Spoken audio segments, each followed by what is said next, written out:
Hello, everyone. You're welcome to today's teaching. This is Art of Religion into a personal walk with God.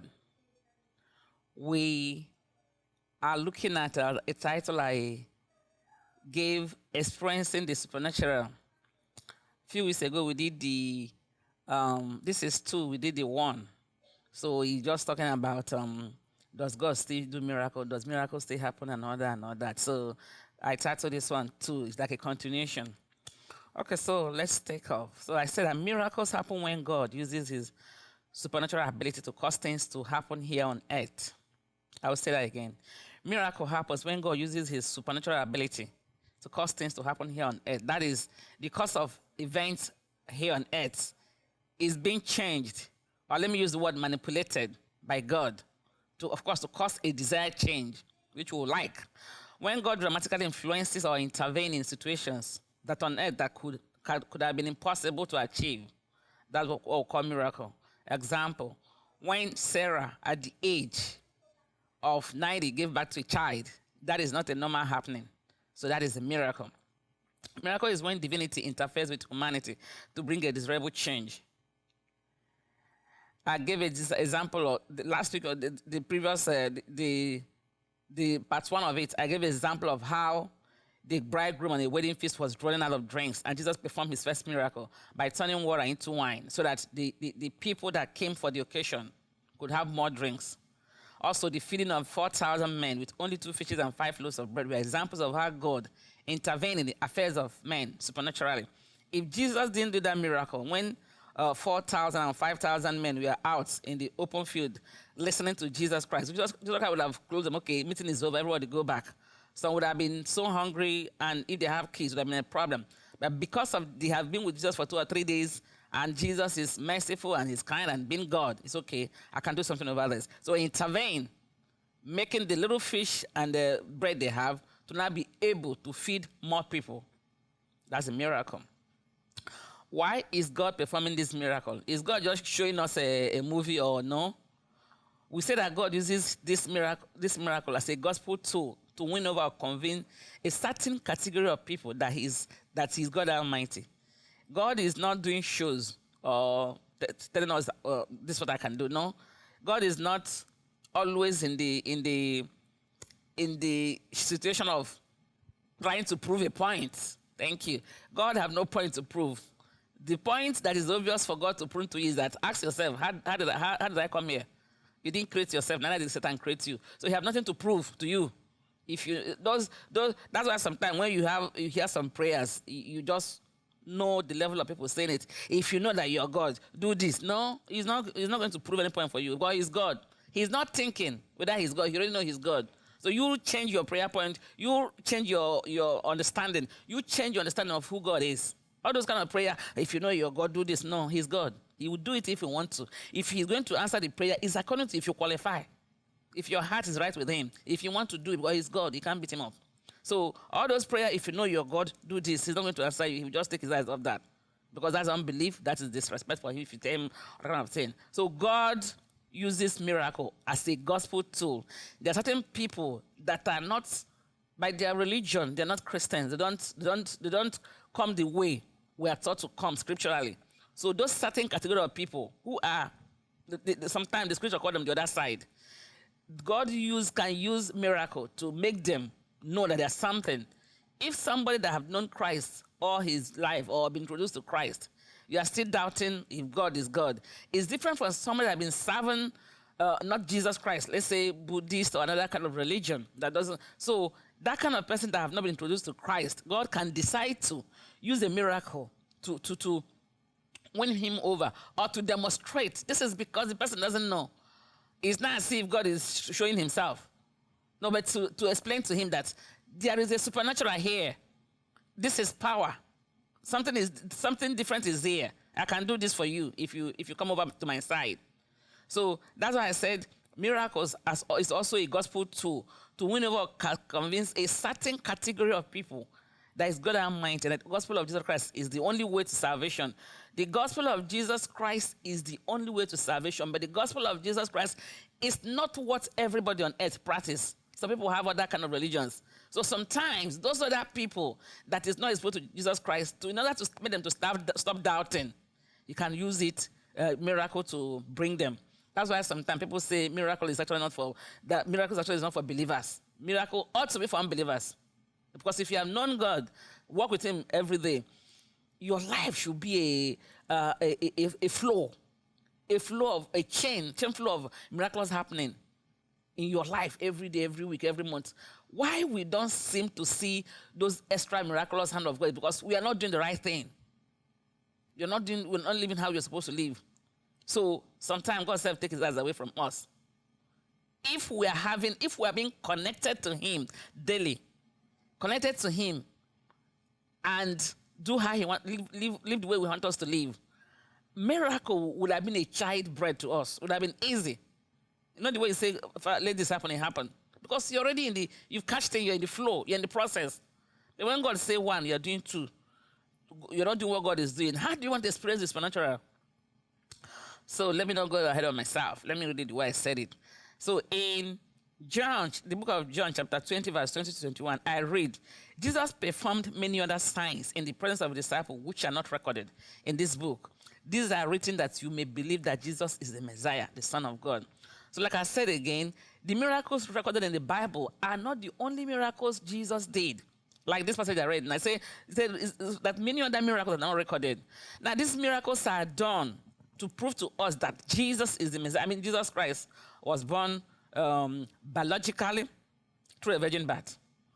And people that grow around that know Jesus Christ, it's going to be difficult for them to believe that somebody they know when they gave birth to is not God. So sometimes, because of the familiarity of how Jesus came, the Jews are having problem accepting him as God. So God allowing this miracle to come through him is a good proof that this guy, you may know him, that his father is Joseph, the carpenter.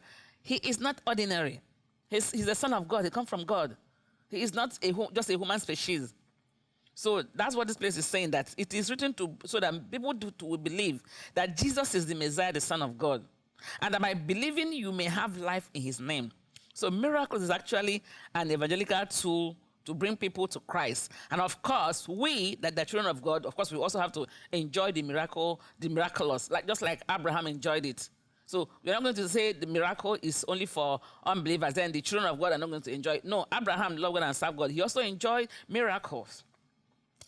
Okay, so I continue. I'm saying that today we're going to focus more on other reasons why miracle is done, other reasons why God allowed miracle to take place. So I'm saying that the next reason is that God uses miracle to authenticate his true servant. Sometimes God allows some men and women of God who are serving God genuinely. God perform miracle through these trusted vessels or messengers, or these messengers of God, to authenticate them or to approve such men and women are from God. What am I saying here? You will see 2 or 3 pastors or ministering. The ones that are genuinely working with God, honestly, sincerely, God can allow miracle to happen through them. That is why you see there's so much proliferation of that process. Because a pastor serves God genuinely, God wants to say, this is my pastor, this is from me. He allowed miracle to happen to him. That is why there's a problem. Satan will now also bring fake people that are not genuine pastors and also empower them to do the same miracle. That's why, what next do we do? You now watch their fruit. When these two people can perform the same miracle, what next? How do I now know who is genuine? You see how they are behaving. But the Bible says, without holiness, no man shall see God. Will he finish preaching and doing miracle and he's sinning, because he's doing sin? Or will he finish doing that miracle and he go back to his chambers and give time to God and continue a holy lifestyle? So it's now by the fruits you can differentiate who is serving God genuinely and who is not. So it's not always good for us to be carried away by miracles. Miracles can authenticate a pastor, but that's not the only proof. The easy proof is the lifestyle of a person. Because God is holy. If the person, after did not do this mighty miracle, you now see, I don't want to say you hear, because here could also be an allegation. It's truly proven that this man of God is doing evil or is insane and he's doing another that. you now ask yourself, is this miracle really from God? Anyway, that's not our focus now. We saw this man when God sent. We saw this, I'm trying to say, the example of seeing that God can authenticate a man of God through working of the miracles. I'm saying that we saw this sign, this kind of evidence, when God sent Moses to go to Pharaoh and asked him to let the Israelites to return to their land in order to serve the Lord and their father. Moses asked God, but how will Pharaoh believe me that I am from God? He instructed him that when he gets to Pharaoh, that he should throw down his rod and watch his rod turn to snake. And when he picked up, the rod turned back to rod. That's in Exodus chapter 4, verse 1 to 5. This is where this transaction took place.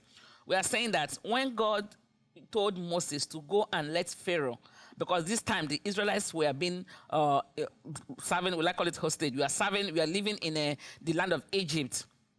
And Pharaoh was using them as slaves, using them to do their plantation, their work and hard work and all that. They're not being allowed freedom like other citizens. So when they have cried unto God, and they cry and their pains and their suffering unto God, God decided that they will come back to their own land, to live in their own land freely and serve him.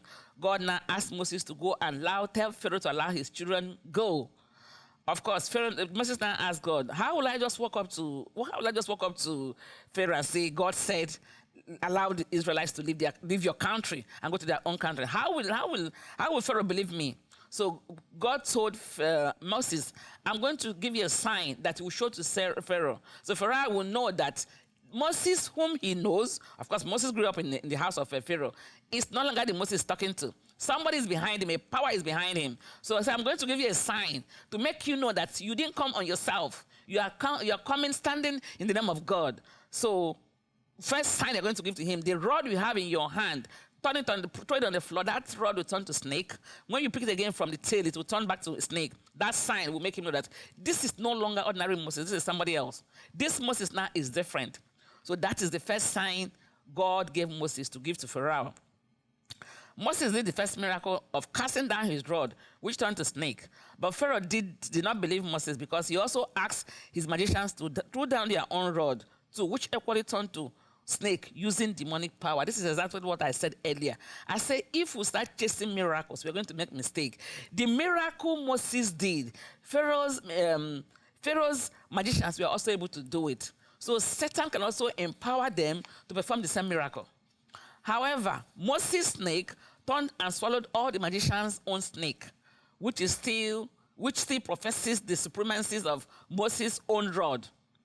Even though both rods turned to snake, but Moses' rod turned and swallowed the whole other snakes. And Moses stretched out his hand at the tail of the snake and picked it up, and it turned to rod again. So God can use miracles to show off that Moses was a vessel from him.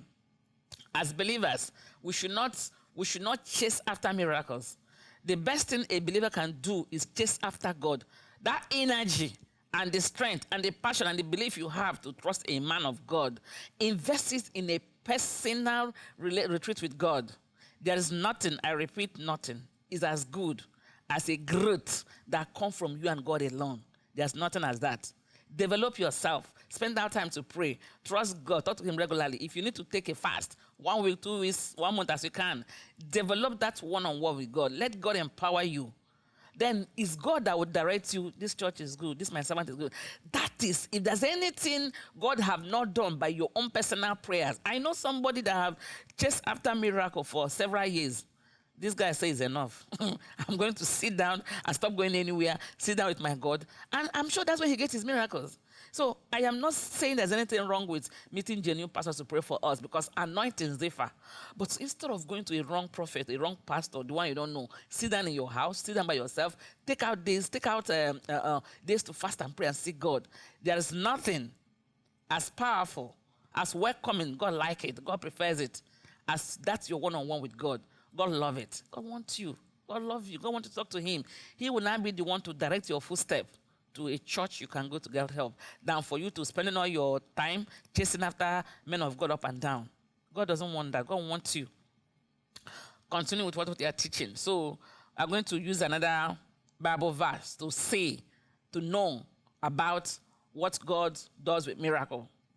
we are going to use the plagues in Egypt, which is in Exodus chapter 7, 14 to 22. So sometimes we just summarize the passages, because if you start reading them, we don't have too much time for that. So like the plagues in Egypt, I'm going to just summarize it. However, since Pharaoh did not listen to Moses, God continued to send down supernatural plagues, the kind of plagues only the hand of God can perform. There were plagues of flies, plagues on the livestock, all dying. The whole livestock in Egypt died. The water in their river Nile turned to blood, and no one had to drink water.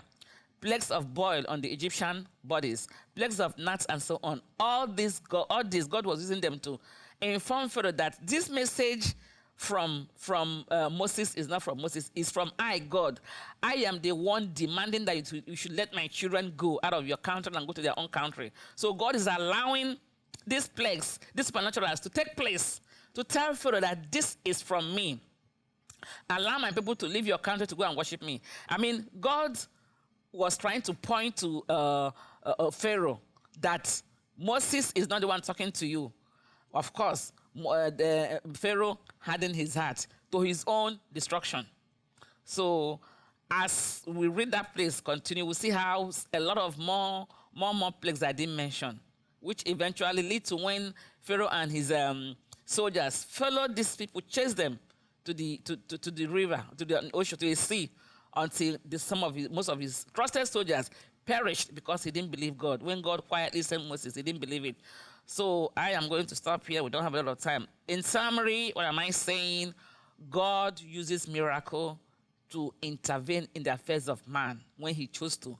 Miracle is not the only sign for you to know that this is a man of God, even though God uses miracle to authenticate, just like the case of Moses. But as Christians, we shouldn't chase after miracle. We should chase after the person that gives the miracle. We shouldn't chase after the men, because they are men of God. That's what they are, human being, men. Chase after the originator, the giver of that miracle, the person that empowered that man of God to do miracle. Chase after him with all your heart. He will solve your problem with or without the trusted man of God you are believing in. You're going to stop here today, till next time. Thank you.